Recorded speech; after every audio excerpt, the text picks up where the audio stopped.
Want to create your own audiobook, offline and on your own time? Visit HirayaAI.com to get started.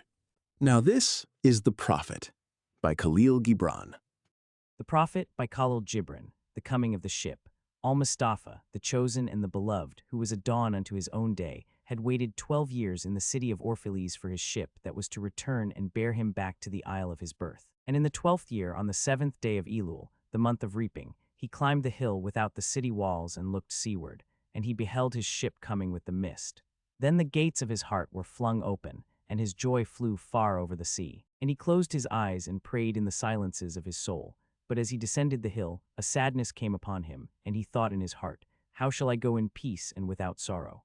Nay, not without a wound in the spirit shall I leave this city. Long were the days of pain I have spent within its walls, and long were the nights of aloneness. And who can depart from his pain and his aloneness without regret? Too many fragments of the spirit have I scattered in these streets, and too many are the children of my longing that walk naked among these hills, and I cannot withdraw from them without a burden and an ache. It is not a garment I cast off this day, but a skin that I tear with my own hands. Nor is it a thought I leave behind me, but a heart made sweet with hunger and with thirst. Yet I cannot tarry longer. The sea that calls all things unto her calls me, and I must embark. For to stay, though the hours burn in the night, is to freeze and crystallize and be bound in a mold. Fain would I take with me all that is here, but how shall I? A voice cannot carry the tongue and the lips that gave it wings. Alone must it seek the ether. And alone and without his nest shall the eagle fly across the sun. Now when he reached the foot of the hill, he turned again towards the sea, and he saw his ship approaching the harbor, and upon her prow the mariners, the men of his own land. And his soul cried out to them, and he said, "Sons of my ancient mother, you riders of the tides, how often have you sailed in my dreams, and now you come in my awakening, which is my deeper dream. Ready am I to go, and my eagerness with sails full set awaits the wind. Only another breath will I breathe in this still air, only another loving look cast backward. And then I shall stand among you, a seafarer among seafarers, and you, vast sea, sleepless mother, who alone are peace and freedom to the river and the stream. Only another winding will this stream make, only another murmur in this glade. And then shall I come to you, a boundless drop to a boundless ocean." And as he walked he saw from afar men and women leaving their fields and their vineyards and hastening towards the city gates. And he heard their voices calling his name, and shouting from field to field telling one another of the coming of his ship. And he said to himself, "Shall the day of parting be the day of gathering? And shall it be said that my eve was in truth my dawn? And what shall I give unto him who has left his plow in mid-furrow, or to him who has stopped the wheel of his winepress? Shall my heart become a tree heavy laden with fruit, that I may gather and give unto them? And shall my desires flow like a fountain, that I may fill their cups? Am I a harp that the hand of the mighty may touch me, or a flute that his breath may pass through me? A seeker of silences am I, and what treasure have I found in silences that I may dispense with confidence? If this is my day of harvest, in what fields have I sowed the seed, and in what unremembered seasons? If this indeed be the hour in which I lift up my lantern, it is not my flame that shall burn therein. Empty and dark shall I raise my lantern, and the guardian of the night shall fill it with oil, and he shall light it also." These things he said in words, but much in his heart remained unsaid, for he himself could not speak his deeper secret. And when he entered into the city, all the people came to meet him, and they were crying out to him as with one voice. And the elders of the city stood forth and said, "Go not yet away from us. A noontide have you been in our twilight, and your youth has given us dreams to dream. No stranger are you among us, nor a guest, but our son and our dearly beloved. Suffer not yet our eyes to hunger for your face." And the priests and the priestesses said unto him, "Let not the waves of the sea separate us now, and the years you have spent in our midst become a memory. You have walked among us a spirit, and your shadow has been a light upon our faces. Much have we loved you, but speechless was our love, and with veils has it been veiled. Yet now it cries aloud unto you, and would stand revealed before you. And ever has it been that love knows not its own depth until the hour of separation.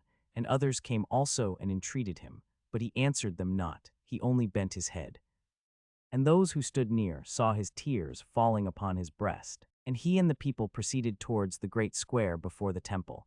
And there came out of the sanctuary a woman whose name was Almitra, and she was a seeress. And he looked upon her with exceeding tenderness, for it was she who had first sought and believed in him when he had been but a day in their city. And she hailed him, saying, "Prophet of God, in quest of the uttermost, long have you searched the distances for your ship. And now your ship has come, and you must needs go. Deep is your longing for the land of your memories and the dwelling place of your greater desires, and our love would not bind you nor our needs hold you. Yet this we ask ere you leave us, that you speak to us and give us of your truth. And we will give it unto our children, and they unto their children, and it shall not perish. In your aloneness you have watched with our days, and in your wakefulness you have listened to the weeping and the laughter of our sleep. Now therefore disclose us to ourselves, and tell us all that has been shown you of that which is between birth and death. And he answered, People of Orphalese, of what can I speak save of that which is even now moving within your souls? On love, then said Almitra, Speak to us of love. And he raised his head and looked upon the people, and there fell a stillness upon them. And with a great voice he said, When love beckons to you, follow him, though his ways are hard and steep, and when his wings enfold you, yield to him. Though the sword hidden among his pinions may wound you. And when he speaks to you, believe in him, though his voice may shatter your dreams as the north wind lays waste the garden. For even as love crowns you, so shall he crucify you. Even as he is for your growth, so is he for your pruning. Even as he ascends to your height and caresses your tenderest branches that quiver in the sun, so shall he descend to your roots and shake them in their clinging to the earth. Like sheaves of corn, he gathers you unto himself. He threshes you to make you naked. He sifts you to free you from your husks. He grinds you to whiteness. He kneads you until you are pliant. And then he assigns you to his sacred fire, that you may become sacred bread for God's sacred feast. All these things shall love do unto you, that you may know the secrets of your heart, and in that knowledge become a fragment of life's heart. But if in your fear you would seek only love's peace and love's pleasure, then it is better for you that you cover your nakedness and pass out of love's thrashing floor, into the seasonless world where you shall laugh, but not all of your laughter, and weep, but not all of your tears. Love gives naught but itself, and takes naught but from itself. Love possesses not, nor would it be possessed, for love is sufficient unto love. When you love, you should not say, God is in my heart, but rather, I am in the heart of God. And think not you can direct the course of love, for love, if it finds you worthy, directs your course. Love has no other desire but to fulfill itself. But if you love and must needs have desires, let these be your desires, to melt and be like a running brook that sings its melody to the night, to know the pain of too much tenderness, to be wounded by your own understanding of love, and to bleed willingly and joyfully, to wake at dawn with a winged heart and give thanks for another day of loving, to rest at the noon hour and meditate love's ecstasy, to return home at eventide with gratitude, and then to sleep with a prayer for the beloved in your heart and a song of praise upon your lips, on marriage. Then Almitra spoke again and said, And what of marriage, master? And he answered, saying, You were born together, and together you shall be forevermore. You shall be together when the white wings of death scatter your days. Aye, you shall be together even in the silent memory of God, but let there be spaces in your togetherness, and let the winds of the heavens dance between you. Love one another, but make not a bond of loves. Let it rather be a moving sea between the shores of your souls. Fill each other's cup, but drink not from one cup. Give one another of your bread, but eat not from the same loaf. Sing and dance together and be joyous, but let each one of you be alone, even as the strings of a lute are alone though they quiver with the same music. Give your hearts, but not into each other's keeping, for only the hand of life can contain your hearts, and stand together yet not too near together. For the pillars of the temple stand apart, and the oak tree and the cypress grow not in each other's shadow. On children, and a woman who held a babe against her bosom said, Speak to us of children. And he said, Your children are not your children. They are the sons and daughters of life's longing for itself. They come through you but not from you, and though they are with you yet they belong not to you. You may give them your love but not your thoughts, for they have their own thoughts. You may house their bodies but not their souls, for their souls dwell in the house of tomorrow, which you cannot visit, not even in your dreams. You may strive to be like them, but seek not to make them like you, for life goes not backward nor tarries with yesterday. You are the bows from which your children as living arrows are sent forth. The archer sees the mark upon the path of the infinite, and he bends you with his might that his arrows may go swift and far. Let your bending in the archer's hand be for gladness. For even as he loves the arrow that flies, so he loves also the bow that is stable, on giving. Then said a rich man, Speak to us of giving. And he answered, You give but little when you give of your possessions. It is when you give of yourself that you truly give. For what are your possessions but things you keep and guard for fear you may need them tomorrow? And tomorrow, what shall tomorrow bring to the overprudent dog burying bones in the trackless sand, as he follows the pilgrims to the holy city? And what is fear of need but need itself? Is not dread of thirst when your well is full, the thirst that is unquenchable. There are those who give little of the much which they have and they give it for recognition, and their hidden desire makes their gifts unwholesome. And there are those who have little and give it all. These are the believers in life and the bounty of life, and their coffer is never empty. There are those who give with joy, and that joy is their reward. And there are those who give with pain, and that pain is their baptism. And there are those who give and know not pain in giving, nor do they seek joy, nor give with mindfulness of virtue. They give as in yonder valley, the myrtle breathes its fragrance into space. Through the hands of such as these God speaks, and from behind their eyes he smiles upon the earth. It is well to give when asked, but it is better to give unasked, through understanding. And to the open-handed the search for one who shall receive is joy greater than giving. And is there aught you would withhold? All you have shall some day be given. Therefore give now, that the season of giving may be yours and not your inheritors. You often say, I would give, but only to the deserving. The trees in your orchard say not so, nor the flocks in your pasture. They give that they may live, for to withhold is to perish. Surely he who is worthy to receive his days and his nights is worthy of all else from you. And he who has deserved to drink from the ocean of life deserves to fill his cup from your little stream. And what desert greater shall there be than that which lies in the courage and the confidence, nay, the charity, of receiving? And who are you that men should rend their bosom and unveil their pride, that you may see their worth naked and their pride unabashed? See first that you yourself deserve to be a giver and an instrument of giving. For in truth it is life that gives unto life, while you, who deem yourself a giver, are but a witness. And you receivers, and you are all receivers, assume no weight of gratitude, lest you lay a yoke upon yourself and upon him who gives. Rather rise together with the giver on his gifts as on wings. For to be overmindful of your debt is to doubt his generosity, who has the free-hearted earth for mother and God for father, on eating and drinking. Then an old man, a keeper of an inn, said, Speak to us of eating and drinking. And he said, Would that you could live on the fragrance of the earth, and like an air plant be sustained by the light. But since you must kill to eat, and rob the newly born of its mother's milk to quench your thirst, let it then be an act of worship. And let your board stand an altar on which the pure and the innocent of forest and plain are sacrificed for that which is purer and still more innocent in man. When you kill a beast, say to him in your heart, By the same power that slays you, I too am slain, and I too shall be consumed. For the law that delivered you into my hand shall deliver me into a mightier hand. Your blood and my blood is naught but the sap that feeds the tree of heaven. And when you crush an apple with your teeth, say to it in your heart, Your seeds shall live in my body, and the buds of your tomorrow shall blossom in my heart, and your fragrance shall be my breath, and together we shall rejoice through all the seasons. And in the autumn, when you gather the grapes of your vineyards for the winepress, say in your heart, I too am a vineyard, and my fruit shall be gathered for the winepress, and like new wine I shall be kept in eternal vessels. And in winter, when you draw the wine, let there be in your heart a song for each cup. And let there be in the song a remembrance for the autumn days, and for the vineyard, and for the winepress, on work. Then a plowman said, Speak to us of work. And he answered, saying, You work that you may keep pace with the earth and the soul of the earth. For to be idle is to become a stranger unto the seasons, and to step out of life's procession, that marches in majesty and proud submission towards the infinite. When you work, you are a flute through whose heart the whispering of the hours turns to music. Which of you would be a reed, dumb and silent, when all else sings together in unison? Always you have been told that work is a curse and labor a misfortune. But I say to you that when you work you fulfill a part of earth's furthest dream, assigned to you when that dream was born. And in keeping yourself with labor, you are in truth loving life. And to love life through labor is to be intimate with life's inmost secret. But if you in your pain call birth an affliction, and the support of the flesh a curse written upon your brow, then I answer that naught but the sweat of your brow shall wash away that which is written. You have been told also that life is darkness, and in your weariness you echo what was said by the weary. And I say that life is indeed darkness, save when there is urge, and all urge is blind save when there is knowledge. And all knowledge is vain save when there is work. And all work is empty save when there is love. And when you work with love you bind yourself to yourself, and to one another, and to God. And what is it to work with love? It is to weave the cloth with threads drawn from your heart, even as if your beloved were to wear that cloth. It is to build a house with affection, even as if your beloved were to dwell in that house. It is to sow seeds with tenderness and reap the harvest with joy, even as if your beloved were to eat the fruit.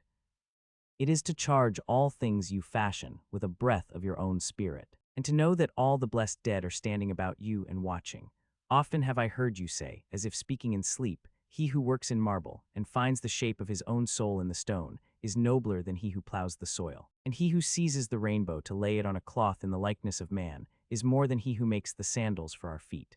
But I say, not in sleep but in the overwakefulness of noontide, that the wind speaks not more sweetly to the giant oaks than to the least of all the blades of grass. And he alone is great, who turns the voice of the wind into a song made sweeter by his own loving. Work is love made visible. And if you cannot work with love but only with distaste, it is better that you should leave your work and sit at the gate of the temple and take alms of those who work with joy. For if you bake bread with indifference, you bake a bitter bread that feeds but half man's hunger. And if you grudge the crushing of the grapes, your grudge distills a poison in the wine. And if you sing though as angels and love not the singing, you muffle man's ears to the voices of the day and the voices of the night, on joy and sorrow. Then a woman said, "Speak to us of joy and sorrow." And he answered, "Your joy is your sorrow unmasked, and the self-same well from which your laughter rises was oftentimes filled with your tears. And how else can it be? The deeper that sorrow carves into your being, the more joy you can contain. Is not the cup that holds your wine the very cup that was burned in the potter's oven? And is not the lute that soothes your spirit the very wood that was hollowed with knives? When you are joyous, look deep into your heart, and you shall find it is only that which has given you sorrow that is giving you joy. When you are sorrowful, look again in your heart, and you shall see that in truth you are weeping for that which has been your delight. Some of you say joy is greater than sorrow, and others say, nay, sorrow is the greater. But I say unto you, they are inseparable. Together they come, and when one sits alone with you at your board, remember that the other is asleep upon your bed. Verily you are suspended like scales between your sorrow and your joy. Only when you are empty are you at standstill and balanced. When the treasure keeper lifts you to weigh his gold and his silver, needs must your joy or your sorrow rise or fall. On houses. Then a mason came forth and said, "Speak to us of houses." And he answered and said, "Build of your imaginings a bower in the wilderness ere you build a house within the city walls. For even as you have homecomings in your twilight, so has the wanderer in you, the ever distant and alone. Your house is your larger body. It grows in the sun and sleeps in the stillness of the night, and it is not dreamless. Does not your house dream, and dreaming, leave the city for grove or hilltop? Would that I could gather your houses into my hand, and like a sower scatter them in forest and meadow. Would the valleys were your streets, and the green paths your alleys, that you might seek one another through vineyards, and come with the fragrance of the earth in your garments. But these things are not yet to be. In their fear your forefathers gathered you too near together, and that fear shall endure a little longer. A little longer shall your city walls separate your hearts from your fields. And tell me, people of Orphalese, what have you in these houses, and what is it you guard with fastened doors?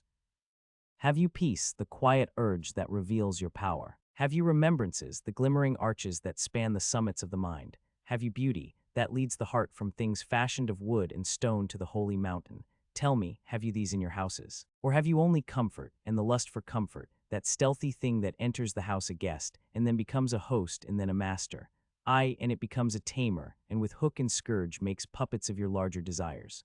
Though its hands are silken, its heart is of iron. It lulls you to sleep only to stand by your bed and jeer at the dignity of the flesh. It makes mock of your sound senses, and lays them in thistledown like fragile vessels. Verily the lust for comfort murders the passion of the soul, and then walks grinning in the funeral. But you children of space, you restless in rest, you shall not be trapped nor tamed. Your house shall be not an anchor but a mast. It shall not be a glistening film that covers a wound, but an eyelid that guards the eye. You shall not fold your wings that you may pass through doors, nor bend your heads that they strike not against a ceiling, nor fear to breathe lest walls should crack and fall down. You shall not dwell in tombs made by the dead for the living. And though of magnificence and splendor, your house shall not hold your secret nor shelter your longing. For that which is boundless in you abides in the mansion of the sky, whose door is the morning mist, and whose windows are the songs and the silences of night. On clothes. And the weaver said, "Speak to us of clothes." And he answered, "Your clothes conceal much of your beauty, yet they hide not the unbeautiful. And though you seek in garments the freedom of privacy, you may find in them a harness and a chain. Would that you could meet the sun and the wind with more of your skin and less of your raiment. For the breath of life is in the sunlight, and the hand of life is in the wind. Some of you say, it is the north wind who has woven the clothes we wear. And I say, aye, it was the north wind. But shame was his loom, and the softening of the sinews was his thread. And when his work was done, he laughed in the forest. Forget not that modesty is for a shield against the eye of the unclean. And when the unclean shall be no more, what were modesty but a fetter and a fouling of the mind? And forget not that the earth delights to feel your bare feet, and the winds long to play with your hair, on buying and selling. And a merchant said, Speak to us of buying and selling. And he answered and said, To you the earth yields her fruit, and you shall not want if you but know how to fill your hands.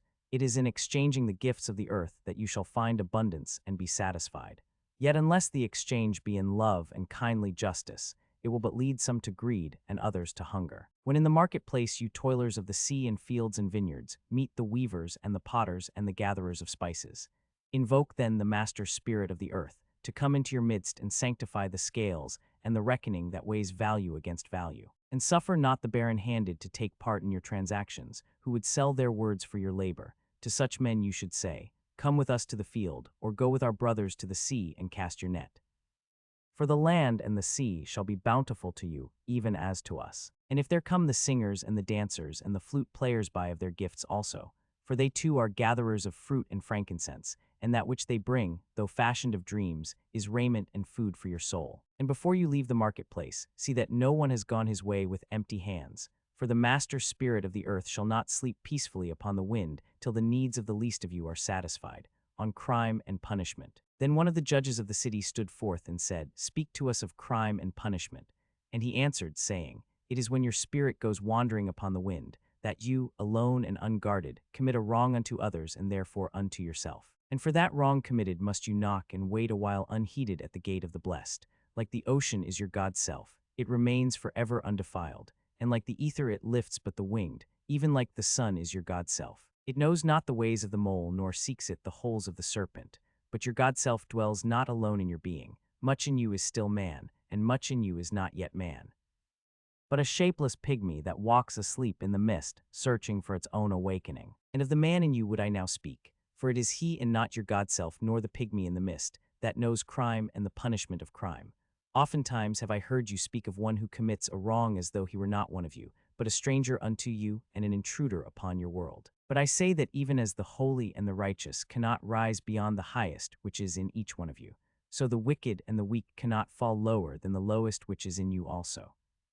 And as a single leaf turns not yellow, but with the silent knowledge of the whole tree, so the wrongdoer cannot do wrong without the hidden will of you all. Like a procession you walk together towards your God self. You are the way and the wayfarers, and when one of you falls down, he falls for those behind him, a caution against the stumbling stone. Aye, and he falls for those ahead of him, who though faster and surer of foot, yet removed not the stumbling stone.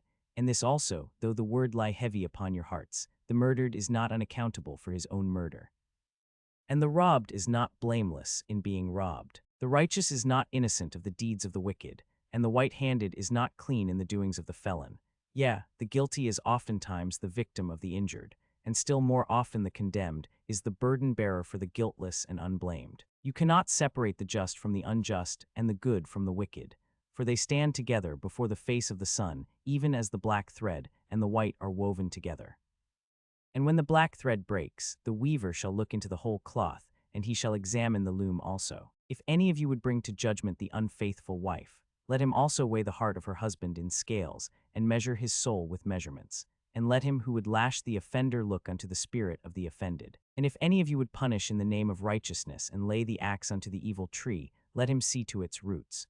And verily he will find the roots of the good and the bad, the fruitful and the fruitless, all entwined together in the silent heart of the earth. And you judges who would be just, what judgment pronounce you upon him, who though honest in the flesh yet is a thief in spirit? What penalty lay you upon him who slays in the flesh yet is himself slain in the spirit? And how prosecute you him who in action is a deceiver and an oppressor, yet who also is aggrieved and outraged? And how shall you punish those whose remorse is already greater than their misdeeds? Is not remorse the justice which is administered by that very law which you would fain serve? Yet you cannot lay remorse upon the innocent, nor lift it from the heart of the guilty. Unbidden shall it call in the night, that men may wake and gaze upon themselves. And you who would understand justice, how shall you unless you look upon all deeds in the fullness of light? Only then shall you know that the erect and the fallen are but one man standing in twilight between the night of his pygmy self and the day of his God self, and that the cornerstone of the temple is not higher than the lowest stone in its foundation.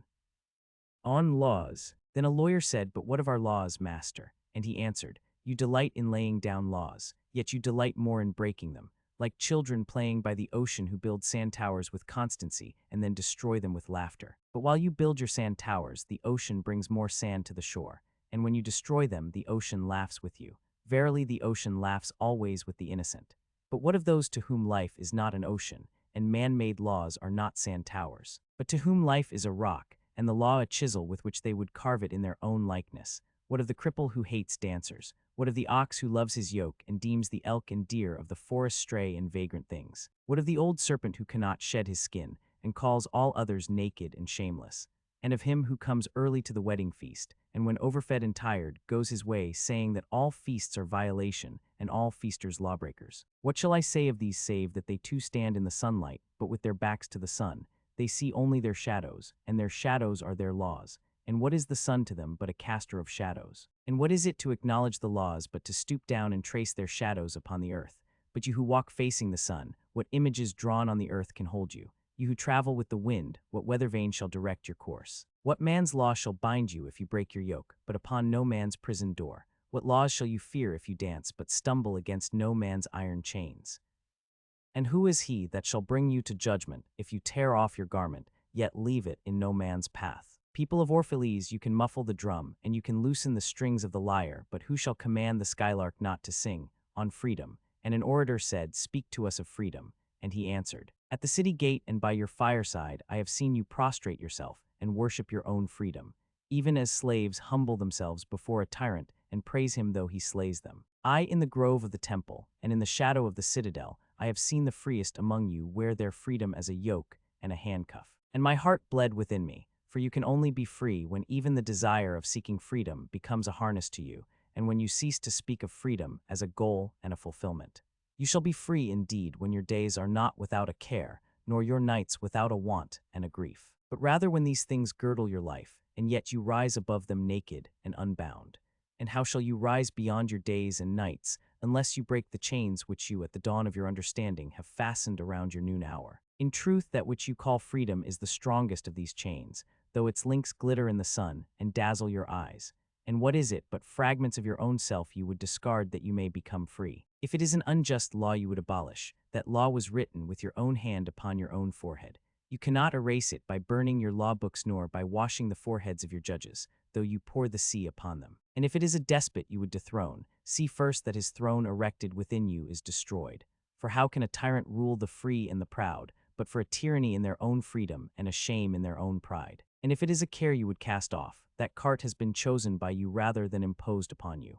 And if it is a fear you would dispel, the seat of that fear is in your heart and not in the hand of the feared. Verily all things move within your being in constant half-embrace, the desired and the dreaded, the repugnant and the cherished, the pursued and that which you would escape.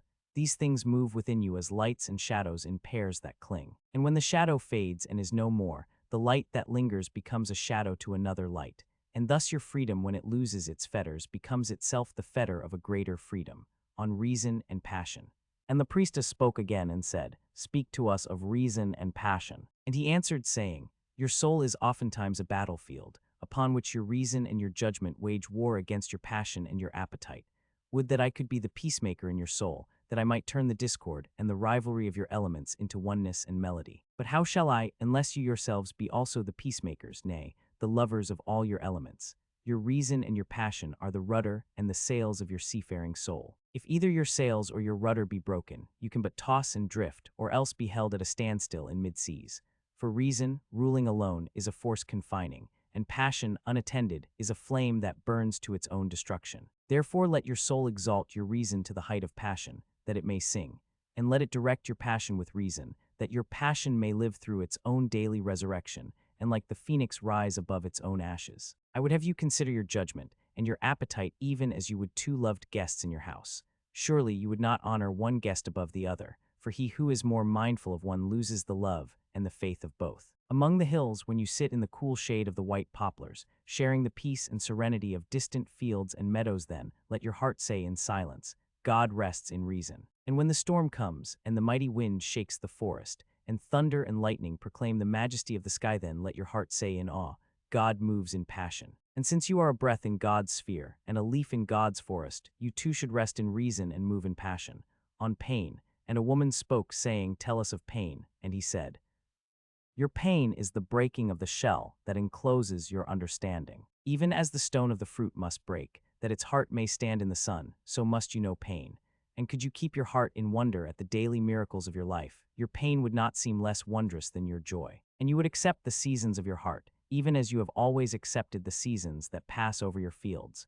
And you would watch with serenity through the winters of your grief. Much of your pain is self-chosen. It is the bitter potion by which the physician within you heals your sick self. Therefore trust the physician, and drink his remedy in silence and tranquility. For his hand, though heavy and hard, is guided by the tender hand of the unseen, and the cup he brings, though it burn your lips, has been fashioned of the clay which the potter has moistened with his own sacred tears. On self-knowledge, and a man said, "Speak to us of self-knowledge." And he answered, saying, "Your hearts know in silence the secrets of the days and the nights, but your ears thirst for the sound of your heart's knowledge.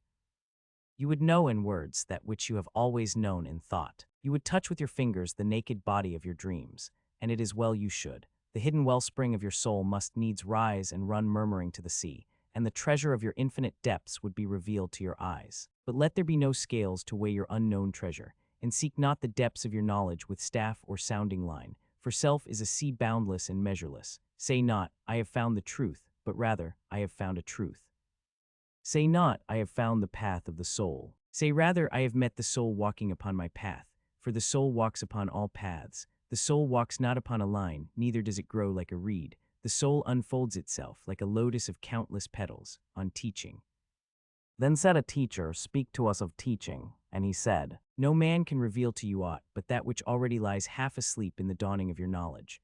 The teacher who walks in the shadow of the temple, among his followers, gives not of his wisdom, but rather of his faith and his lovingness. If he is indeed wise, he does not bid you enter the house of his wisdom, but rather leads you to the threshold of your own mind. The astronomer may speak to you of his understanding of space, but he cannot give you his understanding. The musician may sing to you of the rhythm which is in all space, but he cannot give you the ear which arrests the rhythm, nor the voice that echoes it.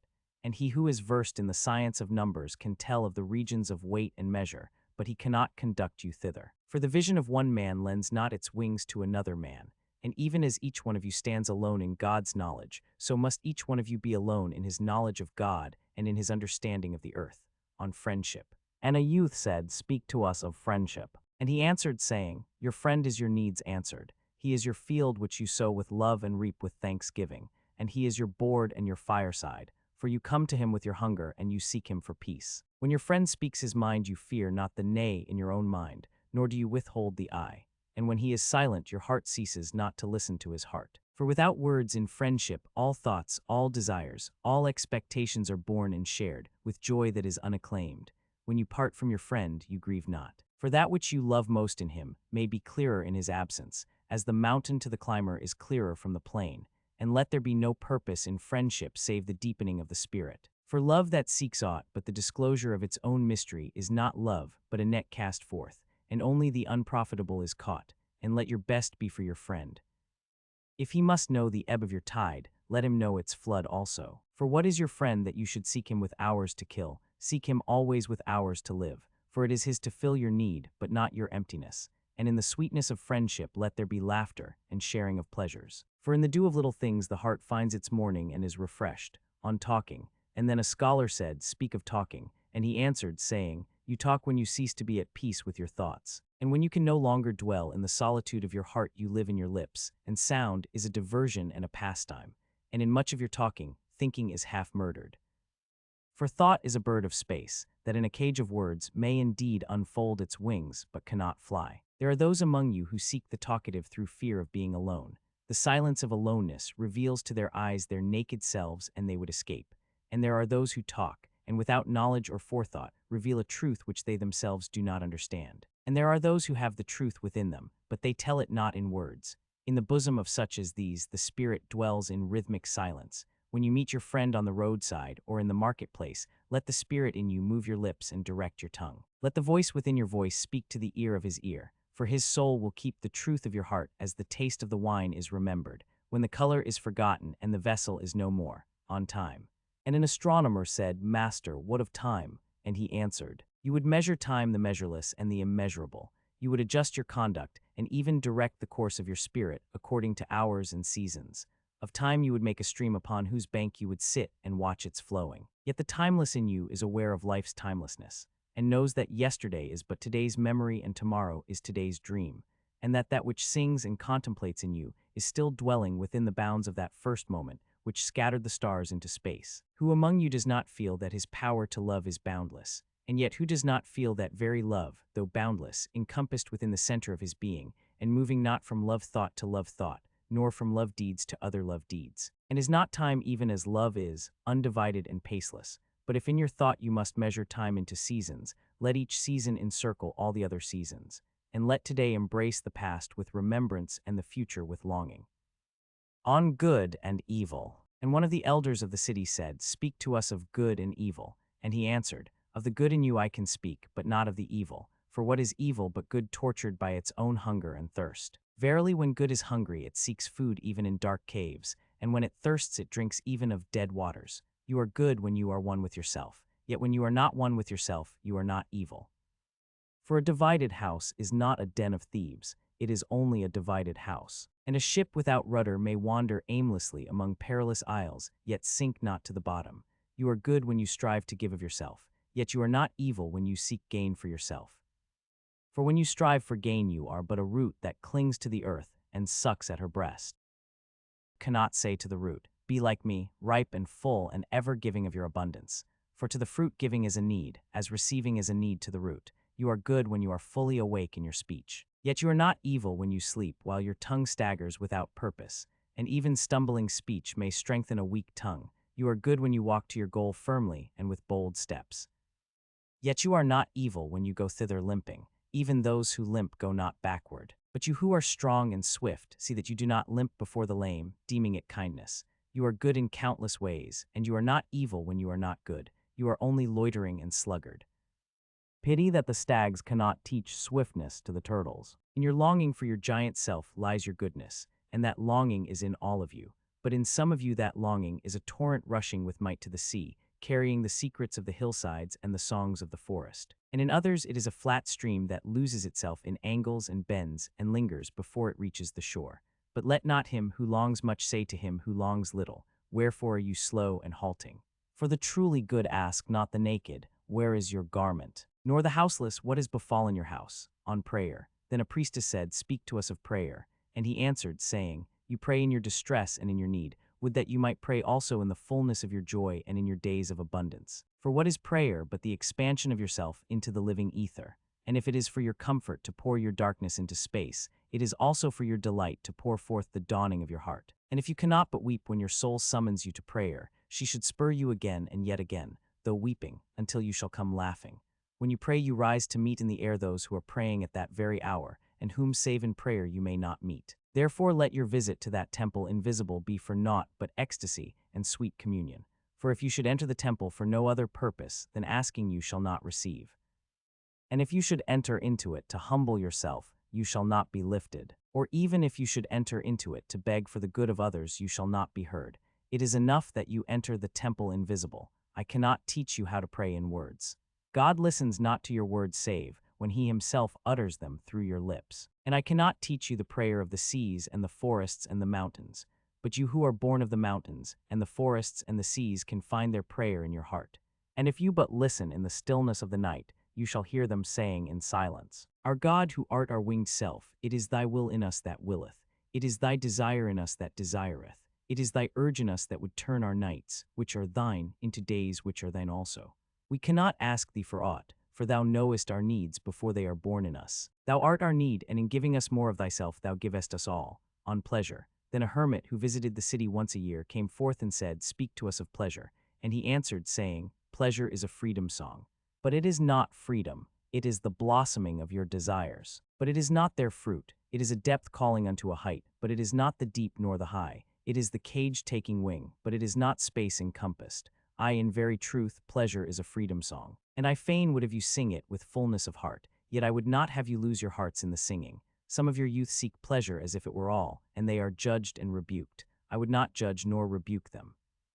I would have them seek, for they shall find pleasure, but not her alone. 7 are her sisters, and the least of them is more beautiful than pleasure. Have you not heard of the man who was digging in the earth for roots and found a treasure? And some of your elders remember pleasures with regret like wrongs committed in drunkenness. But regret is the beclouding of the mind and not its chastisement. They should remember their pleasures with gratitude, as they would the harvest of a summer. Yet if it comforts them to regret, let them be comforted. And there are among you those who are neither young to seek nor old to remember. And in their fear of seeking and remembering they shun all pleasures, lest they neglect the spirit or offend against it. But even in their foregoing is their pleasure, and thus they too find a treasure though they dig for roots with quivering hands. But tell me, who is he that can offend the spirit? Shall the nightingale offend the stillness of the night, or the firefly the stars? And shall your flame or your smoke burden the wind? Think you the spirit is a still pool which you can trouble with a staff? Oftentimes, in denying yourself pleasure you do, but store the desire in the recesses of your being. Who knows but that which seems omitted today waits for tomorrow? Even your body knows its heritage and its rightful need and will not be deceived. And your body is the harp of your soul, and it is yours to bring forth sweet music from it or confused sounds. And now you ask in your heart, how shall we distinguish that which is good in pleasure from that which is not good?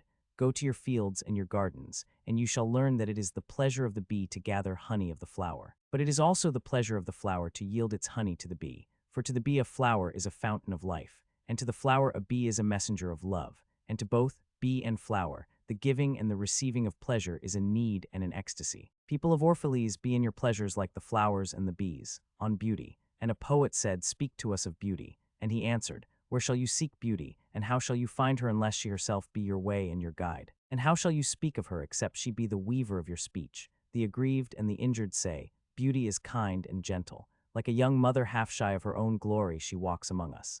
And the passionate say, nay, beauty is a thing of might and dread. Like the tempest she shakes the earth beneath us and the sky above us.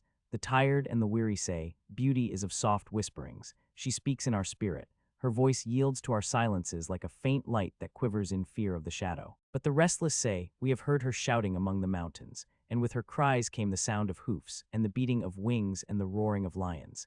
At night the watchmen of the city say, beauty shall rise with the dawn from the east. And at noontide the toilers and the wayfarers say, we have seen her leaning over the earth from the windows of the sunset. In winter say the snowbound, she shall come with the spring leaping upon the hills. And in the summer heat the reapers say, we have seen her dancing with the autumn leaves, and we saw a drift of snow in her hair. All these things have you said of beauty, yet in truth you spoke not of her but of needs unsatisfied. And beauty is not a need, but an ecstasy. It is not a mouth thirsting nor an empty hand stretched forth, but rather a heart inflamed and a soul enchanted. It is not the image you would see nor the song you would hear, but rather an image you see though you close your eyes, and a song you hear though you shut your ears. It is not the sap within the furrowed bark, nor a wing attached to a claw, but rather a garden forever in bloom and a flock of angels forever in flight. People of Orphalese, beauty is life when life unveils her holy face. But you are life, and you are the veil. Beauty is eternity gazing at itself in a mirror, but you are eternity and you are the mirror. On religion, and an old priest said, speak to us of religion, and he said, have I spoken this day of aught else? Is not religion all deeds and all reflection? And that which is neither deed nor reflection, but a wonder and a surprise ever springing in the soul, even while the hands hew the stone or tend the loom? Who can separate his faith from his actions, or his belief from his occupations? Who can spread his hours before him, saying, this for God and this for myself, this for my soul and this other for my body? All your hours are wings that beat through space from self to self. He who wears his morality, but as his best garment were better naked. The wind and the sun will tear no holes in his skin, and he who defines his conduct by ethics imprisons his songbird in a cage. The freest song comes not through bars and wires. And he to whom worshipping is a window, to open but also to shut, has not yet visited the house of his soul, whose windows are from dawn to dawn. Your daily life is your temple and your religion. Whenever you enter into it, take with you your all. Take the plow and the forge and the mallet and the lute, the things you have fashioned in necessity or for delight. For in reverie you cannot rise above your achievements nor fall lower than your failures, and take with you all men. For in adoration you cannot fly higher than their hopes nor humble yourself lower than their despair. And if you would know God, be not therefore a solver of riddles. Rather look about you, and you shall see him playing with your children. And look into space, you shall see him walking in the cloud, outstretching his arms in the lightning and descending in rain. You shall see him smiling in flowers, then rising and waving his hands in trees, on death. Then Almitra spoke, saying, "We would ask now of death." And he said, "You would know the secret of death, but how shall you find it unless you seek it in the heart of life? The owl whose night-bound eyes are blind unto the day cannot unveil the mystery of light. If you would indeed behold the spirit of death, open your heart wide unto the body of life. For life and death are one, even as the river and the sea are one. In the depth of your hopes and desires lies your silent knowledge of the beyond, and like seeds dreaming beneath the snow, your heart dreams of spring. Trust the dreams, for in them is hidden the gate to eternity. Your fear of death is but the trembling of the shepherd when he stands before the king whose hand is to be laid upon him in honor. Is the shepherd not joyful beneath his trembling, that he shall wear the mark of the king? Yet is he not more mindful of his trembling? For what is it to die but to stand naked in the wind and to melt into the sun? And what is it to cease breathing, but to free the breath from its restless tides, that it may rise and expand and seek God unencumbered? Only when you drink from the river of silence shall you indeed sing. And when you have reached the mountain top, then you shall begin to climb. And when the earth shall claim your limbs, then shall you truly dance. The farewell, and now it was evening. And Almitra the seeress said, "Blessed be this day and this place and your spirit that has spoken." And he answered, "Was it I who spoke? Was I not also a listener?" Then he descended the steps of the temple, and all the people followed him. And he reached his ship and stood upon the deck. And facing the people again, he raised his voice and said, "People of Orphalese, the wind bids me leave you. Less hasty am I than the wind, yet I must go. We wanderers, ever seeking the lonelier way, begin no day where we have ended another day, and no sunrise finds us where sunset left us. Even while the earth sleeps we travel. We are the seeds of the tenacious plant, and it is in our ripeness and our fullness of heart that we are given to the wind and are scattered. Brief were my days among you, and briefer still the words I have spoken. But should my voice fade in your ears, and my love vanish in your memory, then I will come again, and with a richer heart and lips more yielding to the spirit will I speak. Yeah, I shall return with the tide. And though death may hide me and the greater silence enfold me, yet again will I seek your understanding, and not in vain will I seek. If aught I have said is truth, that truth shall reveal itself in a clearer voice and in words more kin to your thoughts. I go with the wind, people of Orphalese, but not down into emptiness. And if this day is not a fulfillment of your needs and my love, then let it be a promise till another day. Man's needs change, but not his love, nor his desire that his love should satisfy his needs. Know therefore that from the greater silence I shall return. The mist that drifts away at dawn, leaving but dew in the fields, shall rise and gather into a cloud and then fall down in rain, and not unlike the mist have I been. In the stillness of the night I have walked in your streets, and my spirit has entered your houses, and your heartbeats were in my heart, and your breath was upon my face, and I knew you all. I knew your joy and your pain, and in your sleep your dreams were my dreams. And oftentimes I was among you a lake among the mountains. I mirrored the summits in you and the bending slopes, and even the passing flocks of your thoughts and your desires. And to my silence came the laughter of your children in streams, and the longing of your youths in rivers. And when they reached my depth the streams and the rivers ceased not yet to sing, but sweeter still than laughter and greater than longing came to me. It was the boundless in you, the vast man in whom you are all but cells and sinews.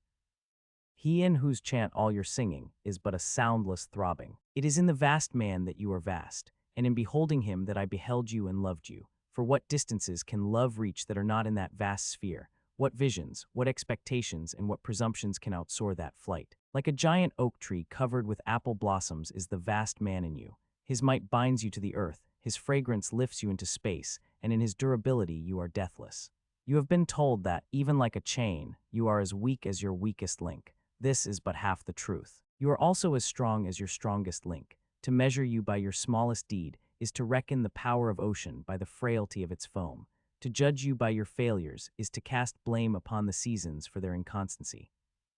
You are like an ocean, and though heavy-grounded ships await the tide upon your shores, yet even like an ocean, you cannot hasten your tides, and like the seasons you are also, and though in your winter you deny your spring.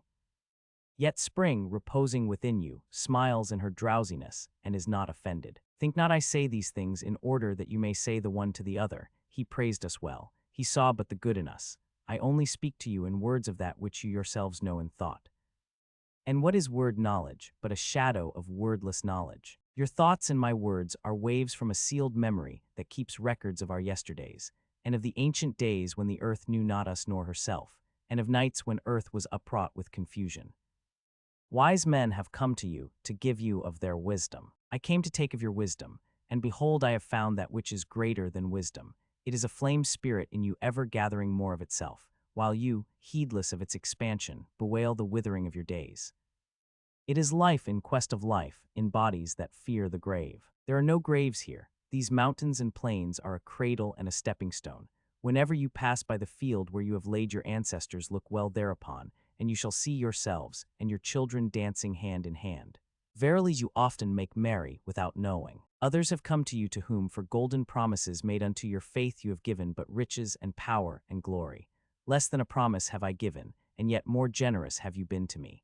You have given me my deeper, thirsting after life. Surely there is no greater gift to a man than that which turns all his aims into parching lips and all life into a fountain. And in this lies my honor and my reward. That whenever I come to the fountain to drink I find the living water itself thirsty, and it drinks me while I drink it. Some of you have deemed me proud and overshy to receive gifts. Too proud indeed am I to receive wages, but not gifts. And though I have eaten berries among the hills when you would have had me sit at your board, and slept in the portico of the temple when you would gladly have sheltered me. Yet was it not your loving mindfulness of my days and my nights that made food sweet to my mouth and girdled my sleep with visions? For this I bless you most. You give much and know not that you give at all. Verily the kindness that gazes upon itself in a mirror turns to stone, and a good deed that calls itself by tender names becomes the parent to a curse. And some of you have called me aloof and drunk with my own aloneness, and you have said, he holds counsel with the trees of the forest, but not with men. He sits alone on hilltops and looks down upon our city. True it is that I have climbed the hills and walked in remote places. How could I have seen you save from a great height or a great distance? How can one be indeed near unless he be far? And others among you called unto me, not in words, and they said, Stranger, stranger, lover of unreachable heights, why dwell you among the summits where eagles build their nests? Why seek you the unattainable? What storms would you trap in your net, and what vaporous birds do you hunt in the sky? Come and be one of us. Descend and appease your hunger with our bread, and quench your thirst with our wine. In the solitude of their souls they said these things, but were their solitude deeper, they would have known that I sought but the secret of your joy and your pain. And I hunted only your larger selves that walked the sky, but the hunter was also the hunted, for many of my arrows left my bow only to seek my own breast, and the flyer was also the creeper. For when my wings were spread in the sun, their shadow upon the earth was a turtle. And I the believer was also the doubter. For often have I put my finger in my own wound that I might have the greater belief in you and the greater knowledge of you. And it is with this belief and this knowledge that I say, you are not enclosed within your bodies, nor confined to houses or fields. That which is you dwells above the mountain and roves with the wind. It is not a thing that crawls into the sun for warmth or digs holes into darkness for safety, but a thing free, a spirit that envelops the earth and moves in the ether. If these be vague words, then seek not to clear them. Vague and nebulous is the beginning of all things, but not their end, and I fain would have you remember me as a beginning. Life, and all that lives, is conceived in the mist and not in the crystal, and who knows but a crystal is mist and decay. This would I have you remember in remembering me. That which seems most feeble and bewildered in you is the strongest and most determined. Is it not your breath that has erected and hardened the structure of your bones? And is it not a dream which none of you remember having dreamt, that builded your city and fashioned all there is in it? Could you but see the tides of that breath you would cease to see all else. And if you could hear the whispering of the dream you would hear no other sound. But you do not see, nor do you hear, and it is well. The veil that clouds your eyes shall be lifted by the hands that wove it, and the clay that fills your ears shall be pierced by those fingers that kneaded it, and you shall see, and you shall hear, yet you shall not deplore having known blindness, nor regret having been deaf. For in that day you shall know the hidden purposes in all things, and you shall bless darkness as you would bless light. After saying these things he looked about him, and he saw the pilot of his ship standing by the helm and gazing now at the full sails and now at the distance.